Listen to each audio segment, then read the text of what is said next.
Hi guys, welcome back to my channel. Today I'm going to show you how you can do the underwater effects with the Audiolab. So here we go. In order to access or use Audiolab, you can install this application for free from Play Store.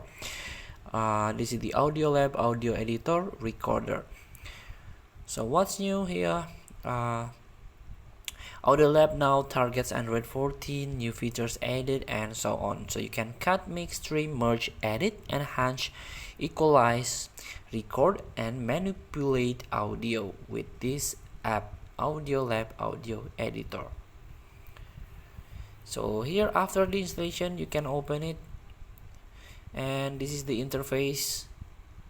Quite simple, but a lot of function.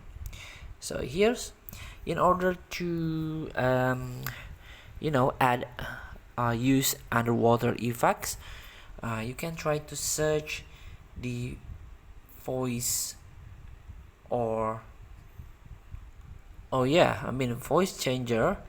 Here now you can add the tracks that you want to edit.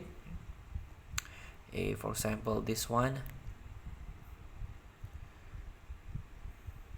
And here we go.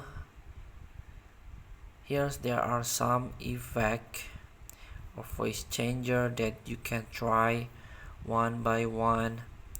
And here, don't forget, you can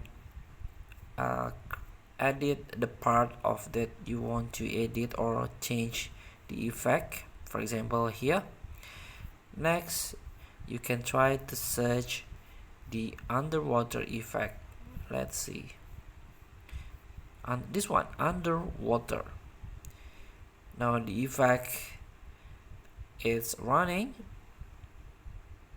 and here if you want to stop, just tap and tap again, tap and tap again, and you can pause and then continue with this button.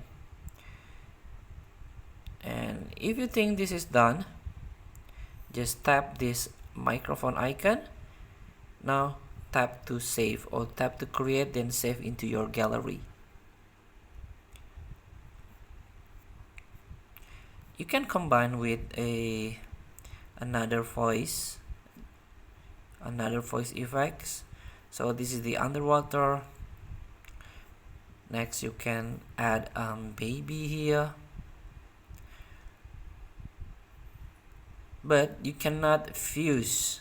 So one part of the song, one part of the music, it can only use just one effect. So you can delete if you don't not satisfied with the sound, and try to recreate with another effect. Feel free to try. Thank you for watching. Don't forget to comment, like, and subscribe, and so click the next button below. See you in the next video.